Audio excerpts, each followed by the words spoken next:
السلام عليكم ورحمة الله وبركاته. حبايبنا، يا رب تكونوا بخير وبألف خير. اللهم ارحم موتانا واشفي يا رب مرضانا. كلها ساعات وعيد الأضحى على الأبواب. كل عام وحضراتكم بخير، كل عام وحضراتكم طيبين. الكلمة اللي بنقولها في كل مناسبة، وكنا بنقولها من قلوبنا، كنا بنقول كل عام وأنتم طيبين، وإحنا ممكن نكون حاسين بيها. كنا ممكن نقول كل عام وأنتم بخير وإحنا نكون شاعرين بالخير. لكن في الأيام دي بنتداولها لمجرد التكرار. حضراتكم بنقولها وإحنا حاسين إن الخير مبقاش موجود، إن إحنا نكون طيبين بأمر صعب ومستحيل. بنقولها وإحنا حزانة، بنقولها واحنا مش شايفين خير، بنقولها واحنا موجوعين، بنقولها بس للتكرار. حضراتكم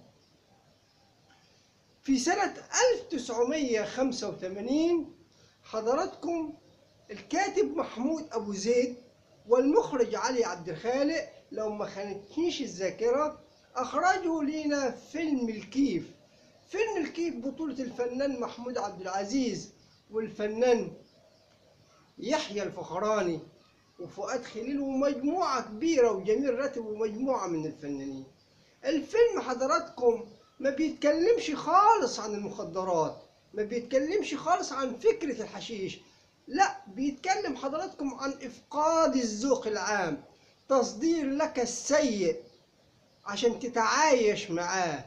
حضرتك بيصدر ليك الفيلم فكرة الشيء السيء اللي انت المفروض تقبله وتعيش معاه، عشان خاطر ينسيك كل شيء جميل، كل شيء حلو، كل شيء طيب. يصدر لك ما هو سيء عشان تقبله وتعتبر ان هو ده الواقع. واللي بيلخصوا المشهد اللي كان فيه محمود عبد العزيز مع الفنان فؤاد خليل، بيقول له قول يا ستاموني قول، وقول له بحبك يا ستاموني مهما الناس لموني.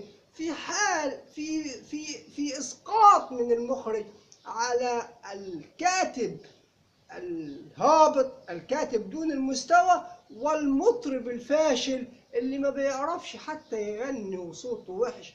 ان هي دي الحالة العامة، الحالة اللي عايشة في المجتمع، ودي الحالة اللي احنا بنعيشها. حضراتكم تصدير لك السيء عشان تقبله وتقول نحن عايشين في نعيم. الناس بتصرخ وبتتألم، افقاد الذوق العام للناس وتسميم حياتهم، والمستقبل الاسود اللي مش باين له معالم هو السائد. ومع ذلك حضراتكم مضطر اقولها، يا رب تكونوا بخير وكل عام وانتم بخير. حتى لو على سبيل التكرار، الحزن والألم بيعم مصر كلها النهارده، حالة من التردي والتأخر والتراجع بيعيشها المصريين. وهقول لحضراتكم نقطة